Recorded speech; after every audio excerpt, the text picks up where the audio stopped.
Hi, it's Pauline. Today I'm visiting Team Austria to learn about architecture.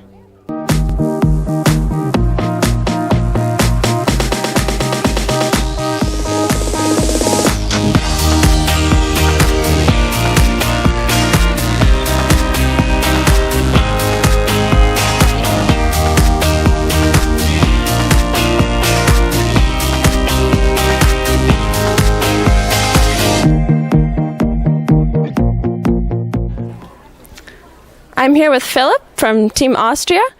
Can you tell us about your major and your role in the project? Yeah, hi Pauline. I'm an mechanical engineering student, and I am the health and safety officer for our team. So I had to make sure during assembly that nobody got hurt, and I managed to do that. Good. And can you tell me about the design of your house? It's a very open design? Yes, absolutely. So it is actually based on the typical atrium typology that we have in Austria, only we wanted to kind of turn it inside out a little bit. So we took the atrium from the inside of the house and split it into two patios that are now on the outside of the house. And then, as you said, we wanted to create a very open flowing space. So we have a very large interior living space that connects to the outside through some sliding glass doors to both the north and the south, and they retract fully into the walls, so you can't even see that they're there, rendering it completely open. Wow. And how did your team come up with such a design? Like you said, the atrium inspired you? Yes, absolutely. So that is a very typical Austrian design. And it was based also on the architect Adolf Loos, an Austrian who had a house that basically has one wall which contains all the functionality of the house, and then has the rest of it being a pretty much open space. So what we did was that we started with this one wall, which is this section here. It has our bedroom, bathroom, and mechanical room in it. And then we had one more wall on this side, which is our service core with the kitchen and all the utilities and home entertainment system. And all the rest is really an open space that incorporates the exterior patios into the main living area. And how did your studies influence the house? Well, my studies didn't have too much to do with the design itself because I'm not an architecture student, but the architecture students had several design kind of contests and semesters and projects for various aspects of the house. So we had 2 students working on the kitchen, for instance. We had a whole bunch of students giving us different design ideas for the facade. So what turned out to be this white curtain type thing that you see here. And we had many universities working together, so we also had some interior designers that came up with the design and actually manufactured the chairs that you see along our dining room table. So they are original, and it's all student made, and we've actually been getting some really, really great feedback for everything pretty much. And can you tell me a little bit about the materials you used to build the house? Absolutely, that is an excellent question.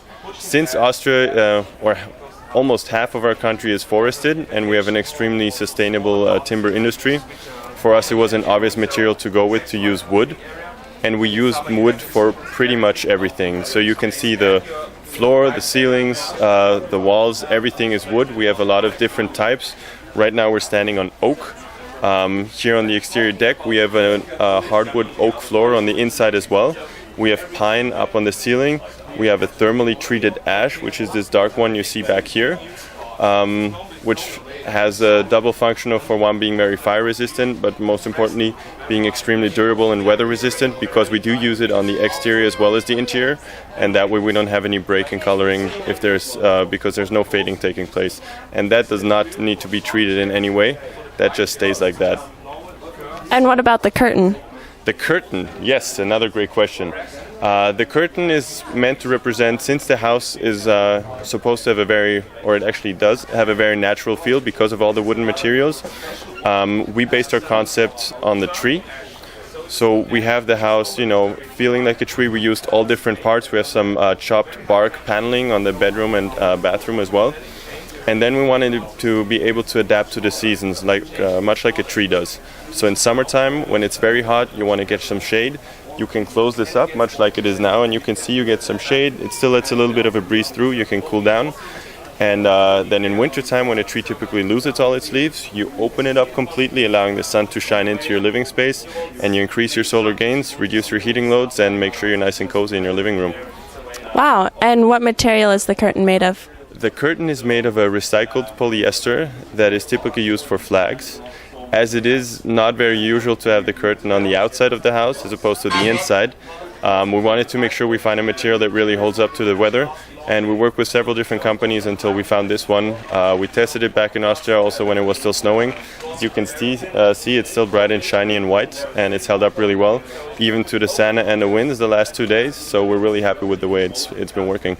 Great. And what careers do you see as a possibility after having this experience?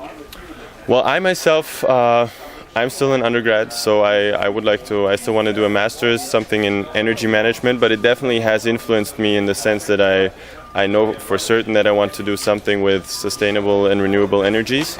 And I think many of our architecture students, they've been getting great feedback, and they will definitely post this to their resume. We've been getting some great interest in the chairs as well for the interior design students, so I think we're pretty much all set. What will happen to the house after the competition? We have been working with one of our main sponsors to get a permanent installment in the largest public display of modular homes in Europe, which is about an hour outside of Vienna, where we can place the house and have it be there on display permanently. It will be staffed, it will be maintained, and we'll be able to continue to reach out to people and kind of share a concept and our vision and continue to educate as well. However, we have been getting several offers here as well from people who liked it, and they said like, I have a place in Laguna and this would look great. So I don't know, if we get the right offer, who knows what happens. Yeah. Thank you, and good luck. Thank you very much. And charge up and be part of the solution.